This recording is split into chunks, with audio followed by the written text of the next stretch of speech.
All right. Good morning. Welcome to the Common Sense Show TV podcast. This is episode 17. This is chapter 6 of the Knucklehead Chronicles we're going to get into this morning. Today is February the 6th, 2019. Man, today I think it's what it's called Hump Day. So if you're getting your hump on, happy Wednesday. Come on and join me. Hang tight. We're going to do the thing.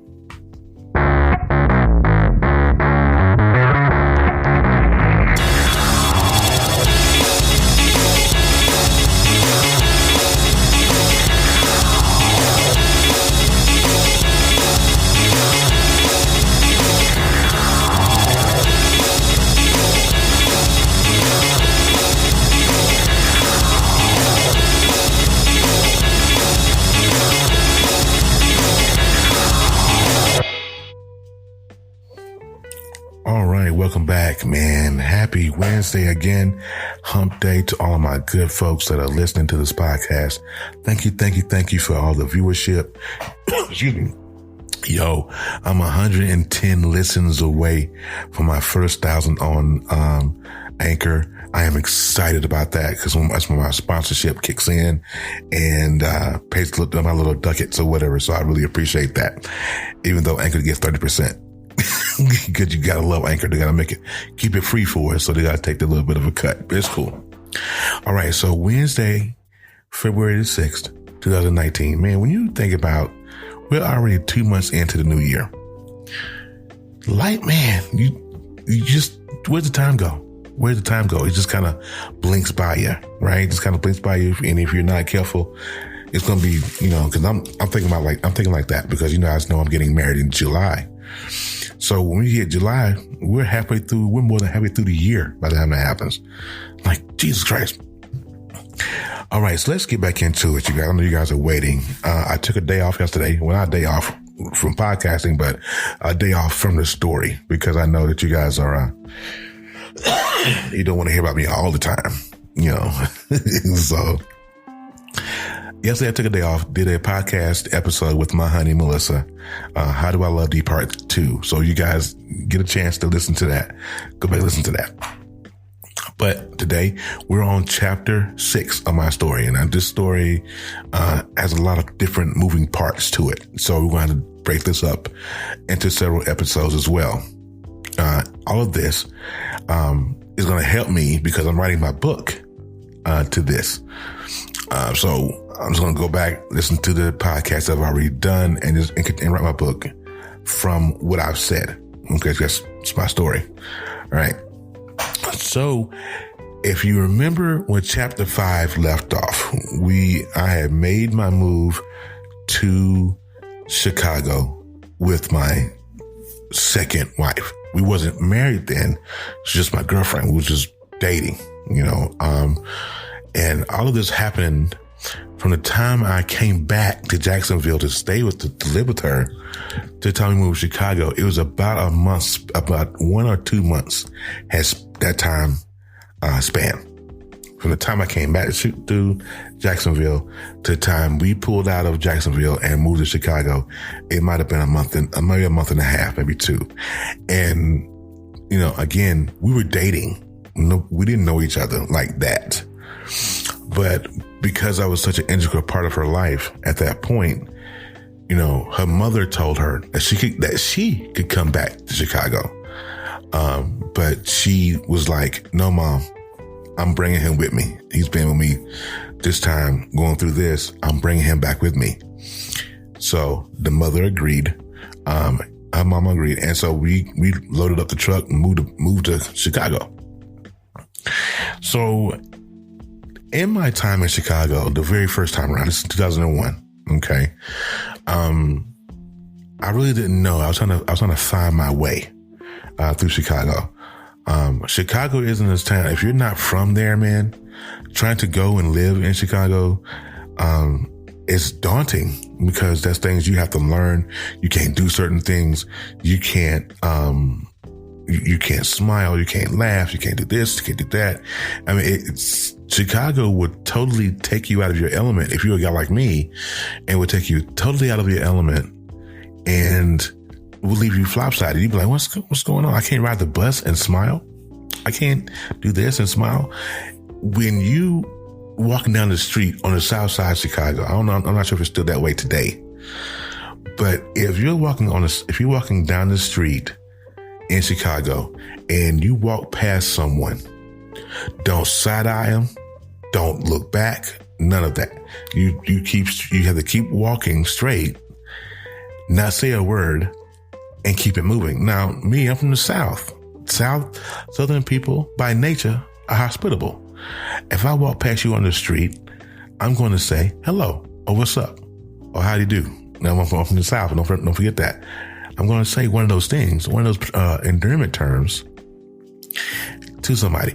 But because you're in Chicago, you absolutely cannot do that. And I can guarantee you, anybody listening to this podcast from Chicago will tell you exactly. And they're going to be like in their car, listen to this podcast going, you sure right.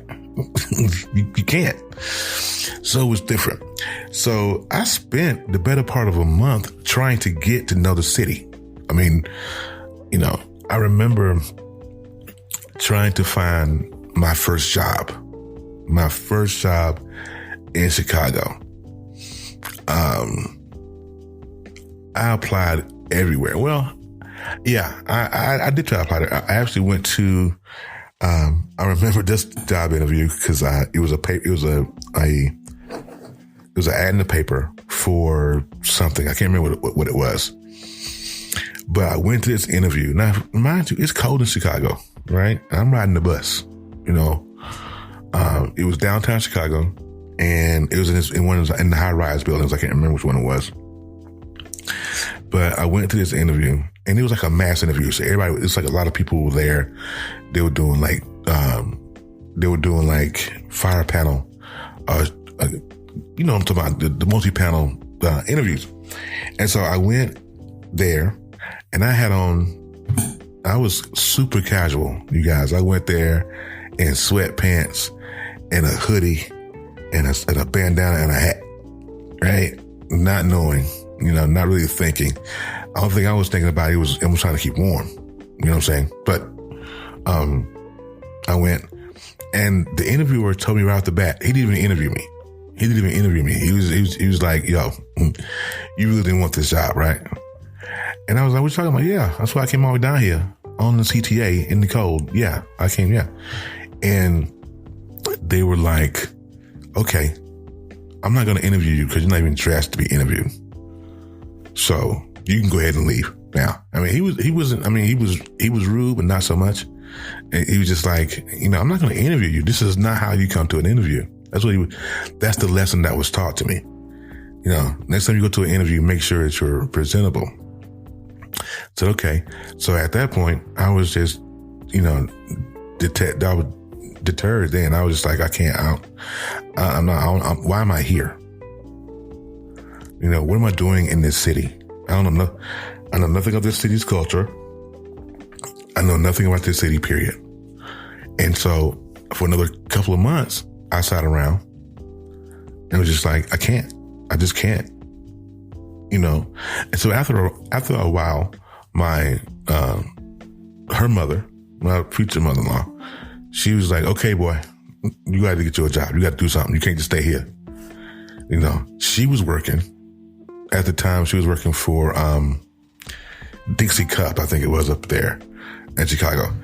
And she was like, no, she said, you're going to have to get a job. And so I kept looking, and I got a job, working security. And I went to this interview, and this interview was, oh my God, this interview was way out in the burbs. I had to catch the CTA to a PACE bus. So if you guys know anything about the PACE bus, the PACE takes you out in the burbs, right? So I am, go ahead to this job interview. I get hired, right?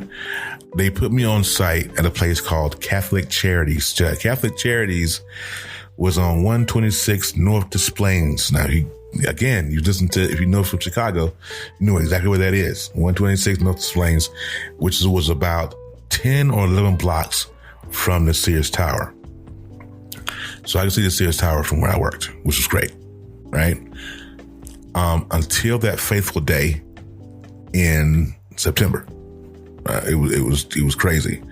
September the 11th, actually September the 10th, 2001. I worked night shift, right? And it was just crazy. It was crazy. I worked that night. I got off that morning. By the time I got to the L train, I took the train all the way home, got off the train, got home, the first plane had hit the first tower. And I remember the panic. I remember sitting on the end of my bed crying, right? And I was like, oh, like, I can't believe that. I just, and so the reports came out later, or not, like an hour or so later, that the third plane was heading toward the Sears Tower. So the panic was real in Chicago at that point in time. So they started evacuating the Sears Tower. And the Sears Tower, I mean, you guys, it's called right now, if you guys go there, it's not called the Sears Tower anymore. It's called the Willis Tower. But they evacuated that building so quick. I've never seen people. They were moving servers out of there. Servers, big servers. They was moving those out of there. People crazy. And come to find out the plane that I'm assuming was headed to Chicago. That's the one that crashed out in Shanksville. So it was daunting. So that's that. But I finally got my first job, started working, hated it, but I had to make some money, because I remember when I first got to Chicago, my mother sent me $100 money order, right? She was like, I can't believe you're going all the way up there, but here's something to help you get started. And she sent me $100 money order.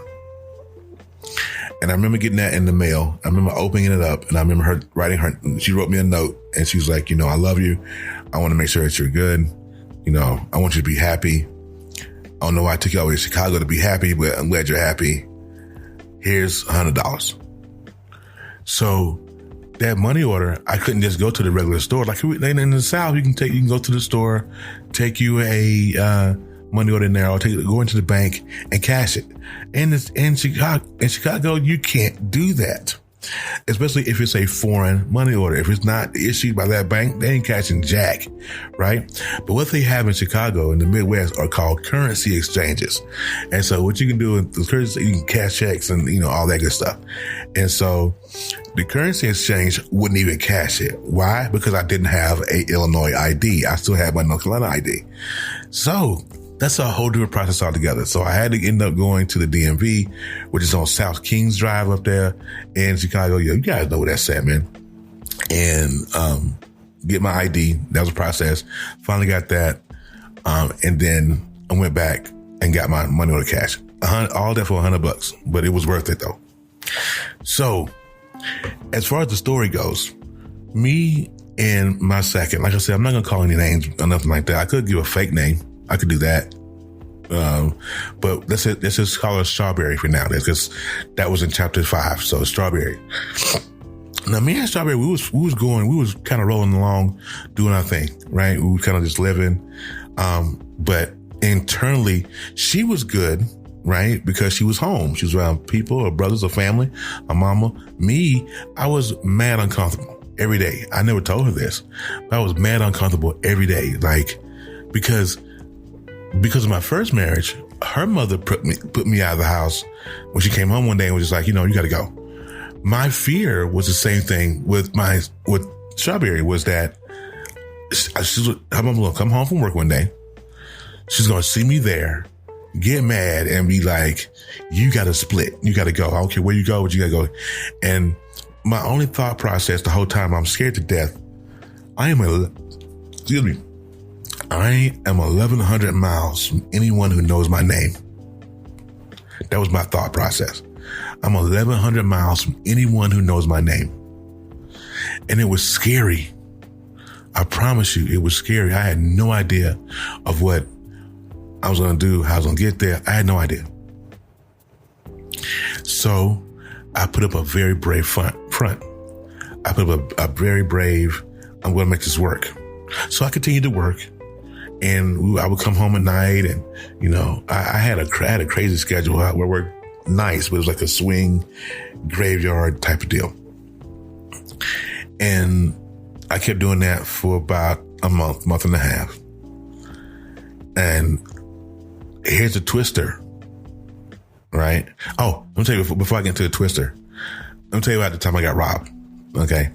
So one night, this is when I first started this job. One thing I've learned about people in Chicago is that they hate authority figures. They hate authority figures, right? So again, I told you guys, I was a security guard. So one day I'm walking to the L station, right? And I had on my uniform. I had on my brand new Nike Air Maxes I just bought, brand new out the box. I just wore them, just got them.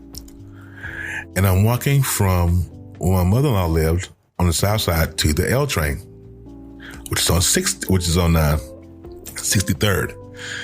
And so I'm walking and I walk past this liquor store and this lady comes up to me and she says, "Hey, what's going on? Good looking. You want to party?"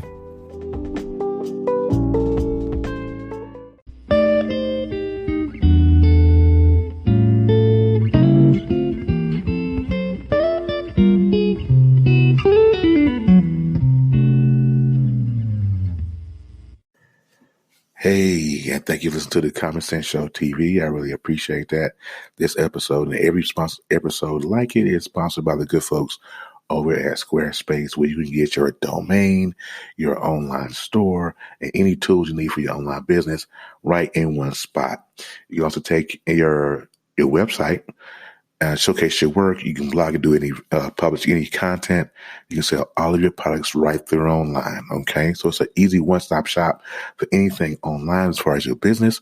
So what I would like for you guys to do for me is to go over or head on over to squarespace.com/listen for a free trial. And whenever you guys are ready to launch, use the offer code LISTEN to save 10% off of your first purchase of the website or the domains you choose. All right. Again, head on over to squarespace.com/listen. That's LISTEN for a free trial. And when you guys are ready to launch, use that 10% offer code and get that off of your website or your domain.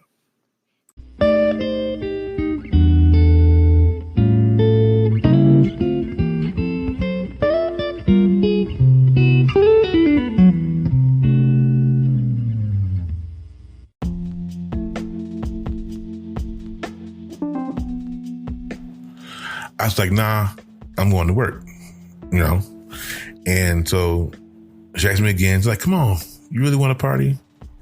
Like, no, I don't. I'm going to work. Next thing I know, another lady comes from around the corner and was like, "Oh, you going to party tonight?" I'm like, "No, I'm not going to party tonight. I'm going to work." So at this point, they have me stopped in between 61st and the L train. They had me stopped, cornered. Next thing I know, this dude comes from around the corner, and was like, "Yo, give me all your money. Give me all your money." And I'm like, "Dude, I don't have any money." And so they hit me, whatever. I took a couple of licks, and like I told them I didn't have any money, and they took my wallet.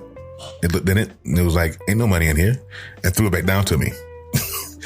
I'm like, "I told you, idiots, I didn't have no money from the jump. So you could have saved yourself this beat down, because I told you I didn't have any money." So yeah, they didn't want to hear that. There was another time where I got robbed during the daytime, and that happened a couple weeks later. I got robbed in the daytime. This time the guy pulled a gun and stripped me in the middle of the street. This is again in the same spot. I'm not sure if that spot is a magnet for nonsense and drama and robberies, but they stopped me in the same spot on 60th, right? But as I was coming off of the L train and going home, they stopped me, stripped me, took my shoes, took my security uniform, took my jacket, and I walked home in my socks and my drawers. I'll never forget that daunting fact. Chicago is a dangerous place. If you've never been to Chicago, if you've never been to the south side of Chicago, be very careful. Don't go out after dark up there unless you know somebody, unless you have an escort. I wouldn't say carry a strap, but you may need one. I mean, these kids are crazy. And that was back in 2001. So I can only imagine, 18 years later, what it's like up there. I hear it's pretty bad though. Okay. So back to the story. Here's the twist that I was going to tell you guys. You remember back in chapter 5, I was telling you about the old lady that I was with, right? Now, mind you, I left her in Charlotte to be with Strawberry in Jacksonville. Okay. And now Jacksonville to Charlotte is like 4 hours by bus, just so you guys know. And Strawberry, that's who I wanted to be with, right? The older lady, we'll call her Minnie Pearl because I got to put a name to it. Minnie Pearl. So I wanted to be with Strawberry, but Minnie Pearl wouldn't let me go. She was upset. She was mad. Like, why'd you leave me to be with this other woman? Well, she didn't know I was with another woman. She just knew I left. But she figured it out because my phone bill came to the house and she decided to read through the phone bill. And so one day my future mother-in-law's phone rang while I was in Chicago. And it was her. It was Minnie Pearl who was calling to talk to me. So I was like, why? But she talked to her first and told her, yeah, he left me. I mean, she's spilling the beans. You understand what I'm saying to you? Spilled the beans. I'm like, all right, you can spill the beans. I don't care. I'm grown. If I don't want to be with you, I want to be with you. So she calls me in the room. She says, son, phone. Now, didn't nobody know me out? Didn't nobody know I was in Chicago, right? So she calls me in the room and she said, son, phone. I said, who in the world called me? I thought it might be my mama calling me. So I call her up. I mean, I answer the phone. I was like, hello, what's up? It's Minnie Pearl. Why you leave me? I want you to come back home. I miss you. And she went to crying and she was like, I got you a bulldog. I want you, cause I love bulldogs, right? I never had a bulldog, but I always wanted one. And so she was like, I got you a bulldog only if you just come back home. Just come back home to me. I miss you. Now, y'all remember this woman is 26 years my senior, right? She wanted her blanket. That's what she wanted. She wanted a hottie toddy and a nap. That's what she needed. But she wanted me. I'm like, all right, I ain't gonna miss with you. I'm here. I'm happy. I hang up. Now, I didn't hear another thing from her for 2-3 months. And I was kind of glad. I had her out of my system. I was done. Right? At least I thought I was. Now, one day I'm at work. This is on a Saturday. Excuse me. One day I was at work on a Saturday. And on the weekends I work day shift. There's nobody there. So this particular Saturday, something said to call her. To call Minnie Pearl. Just out of the blue. It's been 4 months. Call Minnie Pearl. And she was like, oh God, I know you're going to call me. I've been waiting for you to call. Really? How you figure that? Come to find out, later that she put some kind of root or spell. If you guys believe in that kind of thing, I did, because it had to be something, because I haven't talked to her in 3 or 4 months. But nonetheless, that Saturday, now mind you, me and Strawberry doing good. We're raising her daughters and her son. I mean, and it's just a great time. It's hard because I didn't know what I was doing. You know what I'm saying? It was hard. I was in a different town, different state. I had no idea what I was doing, but it was working. So I called Minnie Pearl one Saturday, and I didn't mean to. It was just I really didn't. Just really stupid, really really stupid. So I called her up. And she was like, I've been waiting for you to call me. I was like, why? Wait for me to call you? Oh, why? And she was like, I knew you were. I knew you was going to call me because you can't get away from me. I'm your soulmate. You can't get away from me. I'm like, honey, first of all, how am I your soulmate? You're 26 years older than me. We got 2 different souls. Your soul is in a whole other decade. A whole 2 decades. Get out of here. We're not soulmates. But as the more we talked, the stranger the conversation got. It went from, what's up, what's up, I just called to see how you was doing, to your plane ticket is at O'Hara. All you have to do is grab your plane ticket and come home. Now, how did it go? To this day, I still couldn't tell you how it went from, okay, how are you doing? I just called and see what's up, to your plane ticket is at O'Hara. You can go and pick that up. And I want you to come home. And I was like, I'm not going back to her. I'm not going back to her. How dare I? No. But lo and behold, faithful listeners, I called up Strawberry like it was nothing wrong. And, I called her several times before I left, just to check in. But I remember the pain like it was yesterday. Again, we were doing good. I had got attached to her daughter. It was hard. She was a baby. So all I can remember, all I can hear was her crying and reaching out for me. Both of them, her and her mama. But I made the faithful decision. I abandoned my job that Saturday afternoon. I got on the Blue Line, because the Blue Line runs downtown. I got on the Blue Line and got to O'Hara, because the Blue Line runs under the airport on the Blue Line. I remember getting on that plane, getting my ticket, getting on that plane. Now, mind you, I didn't have any clothes. I didn't pack anything. I went to work like normal. So I didn't have any clothes. The only thing I had was my security uniform, my jacket, and my cigarettes. I got on this plane, and for some reason, the overwhelming feeling of grief came over me.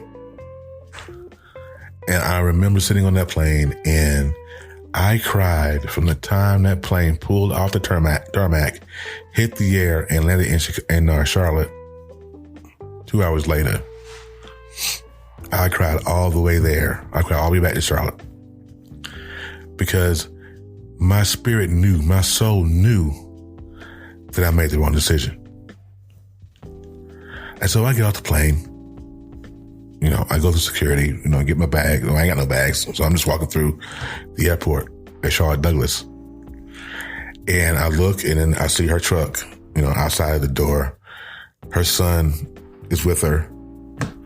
So I walk out the door, and I see her. I'm in tears, but I try to pick my face up real quick, because I didn't want her to see that I was grieving. And, so we went out to get something to eat. We went to get a steak. I forget where we were, but I went and got me a steak, and like it was nothing. We went back to our house.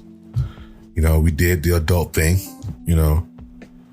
but the entire time it was just painful for me. Painful. Because all I could hear when I closed my eyes was Strawberry's daughter, my daughter, crying. That's all I could hear and visualize in my sleep. And it was just, and I didn't hear or talk to Strawberry. I was with Minnie Pearl for about a week after I left Chicago. I don't think it was a week. It was maybe 3 or 4 days. And, I knew that I made the improbable decision of leaving Chicago, so I couldn't go back to Chicago. So I figured I'd just go home. And so that's what I did. I went home because I couldn't stay with her. I just couldn't. My conscience wouldn't let me do it. She did everything under the sun to try to get my mind off of Strawberry. But it just didn't work. Mind you, I never got the bulldog. The bulldog was not there. She told me she had one, but she told me later the only reason why she didn't have it was because I didn't come when she said come, and she let the bulldog go. Nonetheless, I was grief stricken. I was grief stricken for about a month, but I got up enough courage. This was maybe a week after I left Chicago. I called her in Chicago, talked to her. Her sister, she has a sister named Cookie. Awesome woman. But she was there with Cookie. Cookie answered the phone and said, she didn't want to talk to you. You messed up. You shouldn't have called here. What do you want? And then I heard her in the background say, give me the phone. I'll talk to him. And she talked to me. And the cracking and the tears and the pain in her voice was something that I still to this day can't get out of my head. Like, how could you do, this is the question that she asked me. How could you do that to me? What did I do to you? We were working. We were struggling a little bit because we were in a new spot, but how could you do this? I knew that something was strange was when you stopped calling. And she was like, well, where are you? I said, well, to be honest, I'm with Minnie Pearl right now, but I'm not staying. I'm going home, my mom. And so I asked her, I said, would you give me another chance? Yes, I asked it. Like, how dare I ask it? But I asked it. I was like, yeah, I want another chance. I do. And I asked her, I said, would you give another chance? And she says, yes. It was one of those things. It was incredible to hear her say it. She was like, yeah, I sure will. I love you. Right? And so she left her mom's house, moved the kids, moved by Greyhound bus. She didn't have a plane. She didn't have anything. She moved by Greyhound bus, all her stuff, and moved to North Carolina to be with me. And that's where we're going to drop the story off. That'll be part of chapter 7. Thank you for listening to chapter 6. This was a tumultuous time in my life, and it gets crazier this is nothing. It gets crazier. So I hope you enjoyed today's episode. Thank you for joining me on the Common Sense Show TV podcast. I hope that you enjoyed it. I hope that you stay tuned, subscribe, listen to chapter 7 coming up tomorrow. The story gets crazy now. All right. So you guys have a great rest of your day. I will see you tomorrow.